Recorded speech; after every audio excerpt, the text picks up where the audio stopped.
Suriye'nin toprak bütünlüğü ইসরায়েলকে তবে কি সরাসরি যুদ্ধের হুমকি দিয়ে দিল তুরস্ক? সিরিয়া ইস্যুতে সরাসরি হস্তক্ষেপের হুঙ্কার দিয়েছে রিসেপ তাইয়েব এরদোয়ানের দেশ।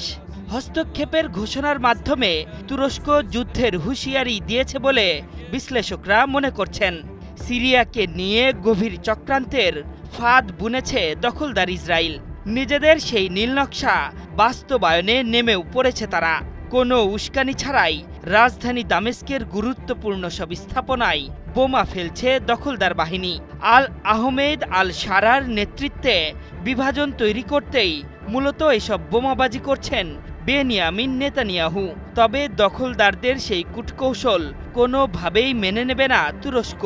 সিরিয়াকে বিভক্ত কিংবা দেশটির দক্ষিণাঞ্চলে সাজানো সংঘর্ষের পর কোনো মিলিশিয়াদের স্বায়ত্তশাসন অর্জনের প্রচেষ্টার বিরুদ্ধে বজ্রকণ্ঠে হুঁশিয়ারি দিয়েছে Ankara. Türkiye Büyük Millet Meclisi'nde জেনেক্সে shift করো, লাইফকে লিফট করো।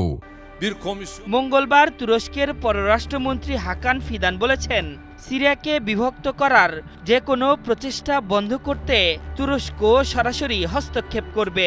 সেই সাথে দক্ষিণ সিরিয়ায় সংঘর্ষের পর মিলিশিয়াদের স্বায়ত্তশাসন কিংবা স্বাধীনতা অর্জনের যে কোনো সম্ভাবনাকে রোধ করতে প্রস্তুত আঙ্কারা।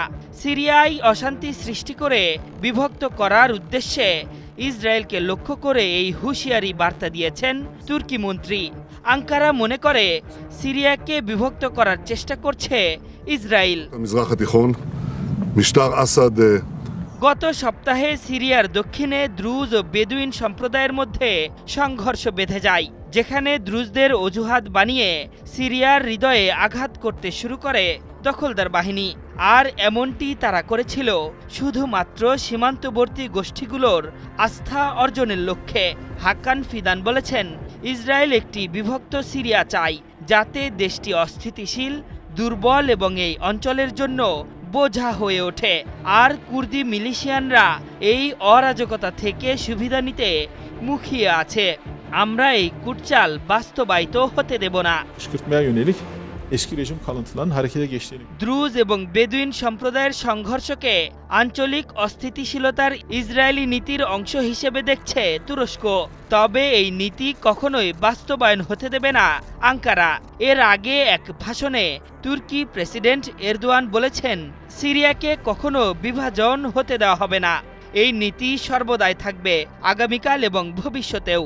সেই সাথে এই অঞ্চলে ইসরায়েলকে অতিথি এবং সন্ত্রাসী রাষ্ট্র হিসেবে আখ্যা দিয়েছেন তুর্কি প্রেসিডেন্ট। komşumuz Suriye'ye taşıdı. সিরিয়ার দক্ষিণাঞ্চলে দ্রুজ সম্প্রদায়কে অজুহাত বানিয়ে ইসরায়েল নিজেদের সন্ত্রাসী কার্যক্রম পরিচালনা করে যাচ্ছে বলে জানিয়েছেন হাকান ফিদান।